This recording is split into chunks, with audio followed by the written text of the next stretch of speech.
ekugcineni kwincwadi ka-1 Peter uPetros uqala chapter 2 ukufumana into zokufundela.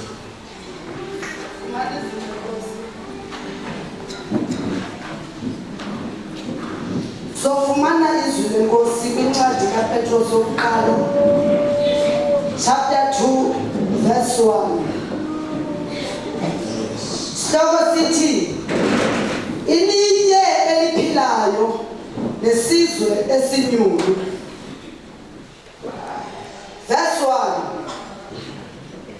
Ngoko ke yahlukanani nazo zonke ezi zinto, uchuku, inkohliso, ukuzenzisa, nomona, nako konke ukuphikanisa. 2. Njengamakholwa asezintsana langazelelani ubisi olunganingwanga. Ndicela ilizwi likaThixo eliya kunikhulisa lide lisindiswe. Hlale phansi impahla. Cela ubulele izwi. Bawe egameni likaYesu owaseNazaretha, siyabulela Nkosi ngalo izwi lakho ekuhlweni nguNkulunkulu wena, Thixo wethu namandla wonke. Sibonga Nkosi ukuphefumula kwenhliziyo yakho ebusuku, bawona amandla nalizwi lakho selizosondla. Thixo wethu namandla, siyathandaza ukusikelele egameni likaYesu waseNazaretha. Amen. Ngicela uhambe nami sisi uqale kuverse number 4. Uhambe nami kakuhle nje. Verse number 4. Izana Nkosini, kaloku yona lilitye eliphilayo elathelwayo ngabantu, kambe ke lichongiwe. Izana Nkosini, kaloku yona lilitye eliphilayo.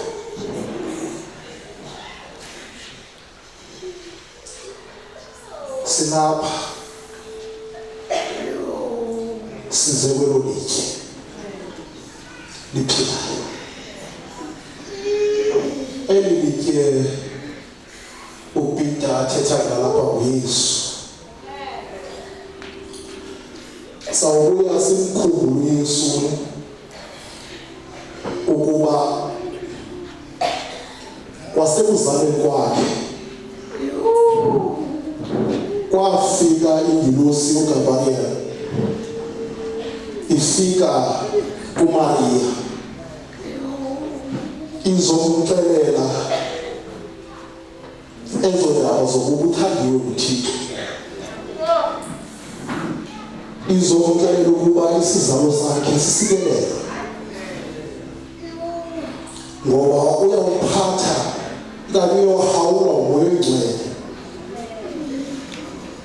Lithi iBhayibhile ngelo xesha uMaria wayengazali naloka, wayeza kutshata kodwa ethembisiwe ngumtshato kuYosefu. But uThixo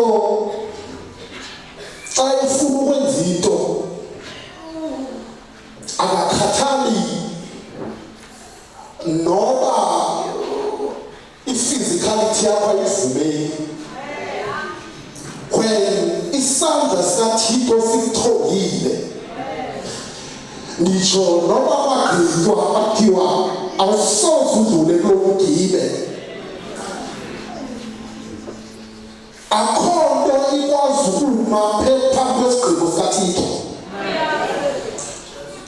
Zakumangaliso ezo ndawo uMaria zokuba uzawumitha njani engazana ndoda,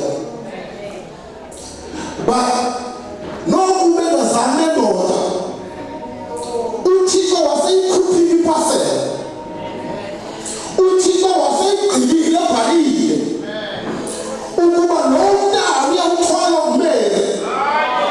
I don't care uba kazanga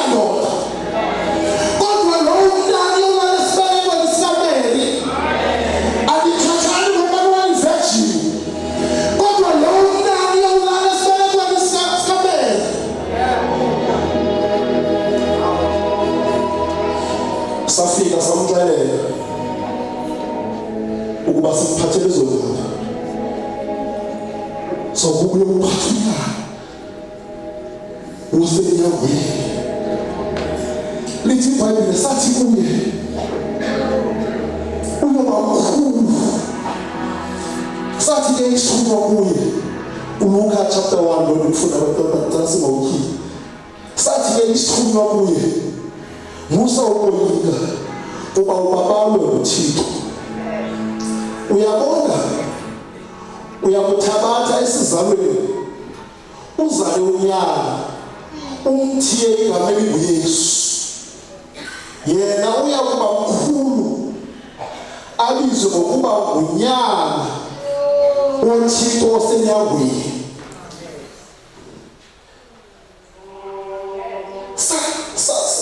Safumana into enjalo. Lo muntu sakwamkelayo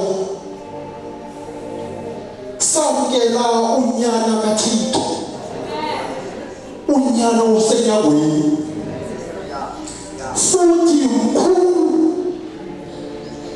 akalinganiswa naye, futhi unamandla. Amandla akalinganiswa naye.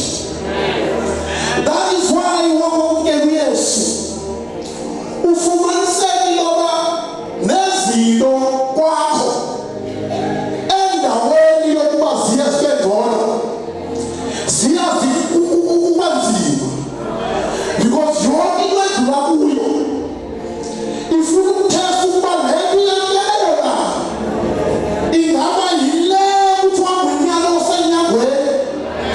Mamela izinto ezileqa wena azifuni wena kodwa zileqa lokhu ngaphakathi, ngoba yena mkhulu kunanto yonke eyiseyisileyo, ngoba yena mkhulu ngaphezu kwakunamali.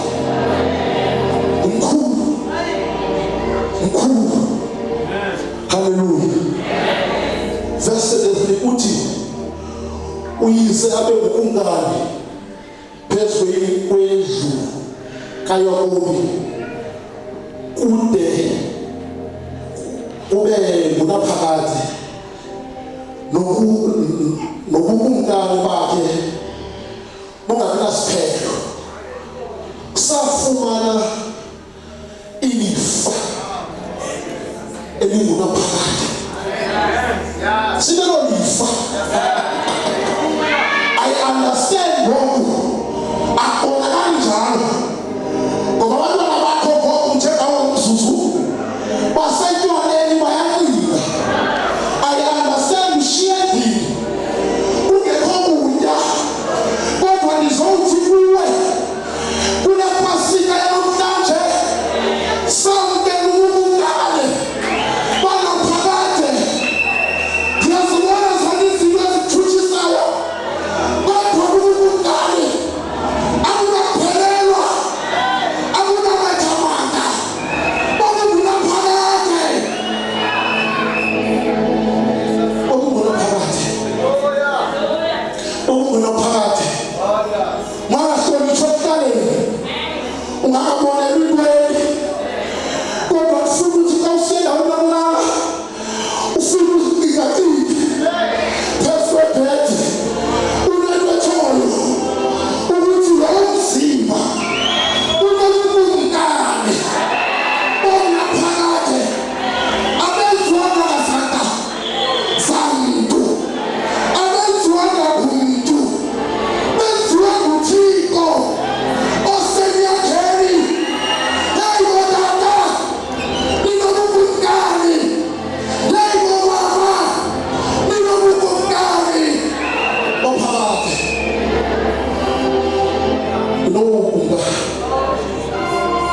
Ninobungane ophakade. Verse 34. Wathi uMary kuso, wathi ke uMaria kuso isithunywa, kuyakuthina ukubakho oku ndingasana ndoda nje. Uyabona, I believe after le pasika ukho izinto azawuzenza phezu kobomi bakho. Ezinye ngeke uzi-understand, ezinye ngeke uzi-understand. Uyokubanisana nabantu abakhokhonza nabo, ngeke basi-understand. Iyabamba njani le nto ingazali naloda ngokuthi inkomo ayifikile apho ekhaya lakho akakhathalelanga noma wayithela imali ufika vula baqala abantwana baqeshwe ababesaqala isikole bafika esikoleni wenze njani ufike isithunywa sithunywa nguThixo ufike sosithunywa ufike sosithunywa ufuna ufike usifelevezekele ifunde yonke ngenxa yexesha yokuyikelekela ifunde yonke ezendiqhubeke eBhayibhile ndinayo into eshoyo nabo ndingathi iBhayibhile ukuba wakiyaza ukuyiveza intoba wayesesandleni ezirayithi kuya uYesu ngoba abazali bakhe benza sure ukuba lo muntu simkhulisayo ayingumuntu ofana nabanye abantu, lo simnikwe nguThixo ngoba wakufumana into nguThixo uyiphatha kakuhle futhi uyinakekele. Ngikhumbula lesithi iBhayibhile lithi ngelimi lomthatha lomsetempileni osiyama bafike xa befika lapho etempileni bafika bangena naye then bamshiya esenamadoda amakhulu kaThixo bagoduka bebuyele emva ekhaya. Then bakwaqaphela ithi iBhayibhile after 3 to 4 days ukuba chini yabona ikhona ikhoyo simshiyile uYesu ngoba uyavakala xa seyingekho nezinto ebezinormal zibukeka zinormal xa seyingekho. Then badicide ukuba masiye back etempileni ngoba lapho afumaneka khona. Bathi xa befika etempileni bafike namadoda amakhulu evangeli nalawo madoda emangalisiwe ukuba ngumntana otheni nobhadela ngapha. Ayingomuntu le nto, ayingomuntu nguThixo uqobo unakuThixo lo muntu.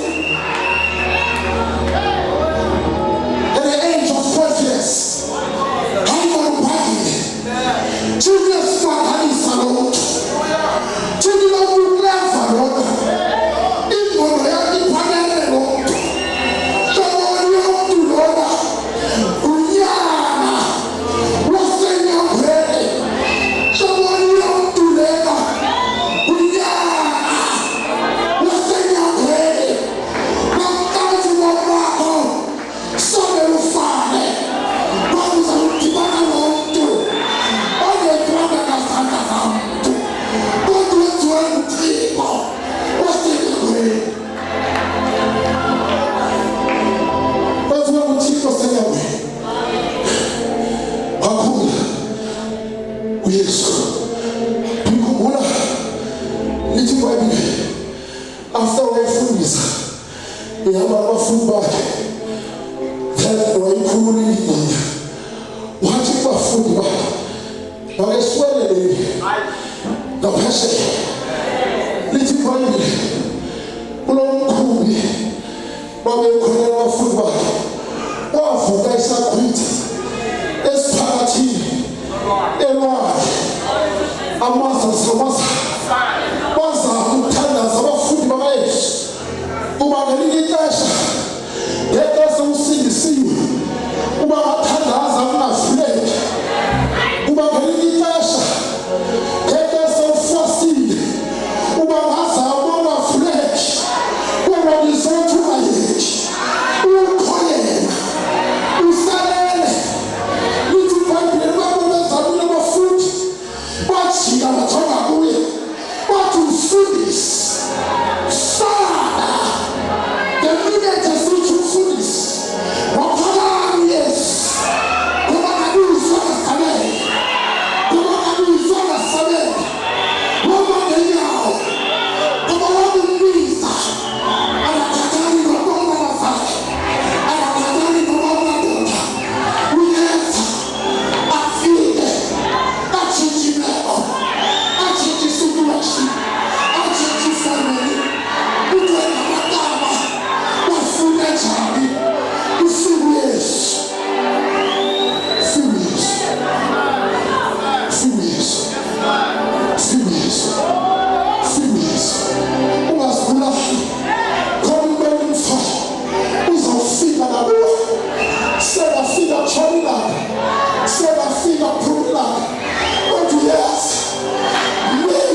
Oh, Jesus.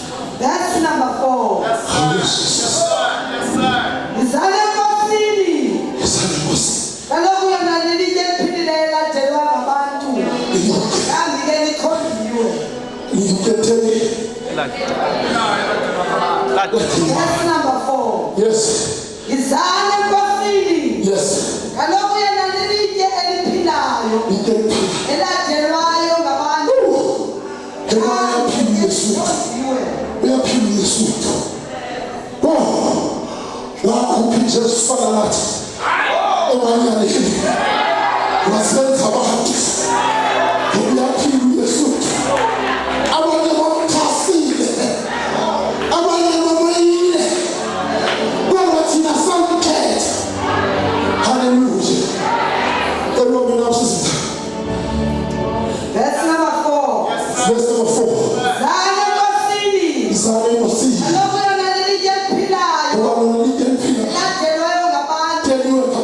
Kambi ke likhondiwe. Now verse number 5. Naye lixabisekile kuThixo. Xabisekile kuThixo. That's number 5. Uyabona le nto siyenzayo?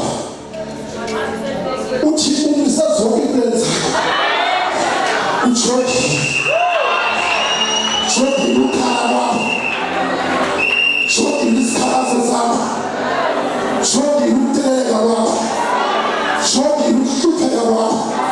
Yabona uqabisekile kuThixo. Uneveli phambi koThixo. Angikhathanga uthi wona ngawe eqaleni. Angikhathanga uthi wona ngawe eqaleni. Qabisekile.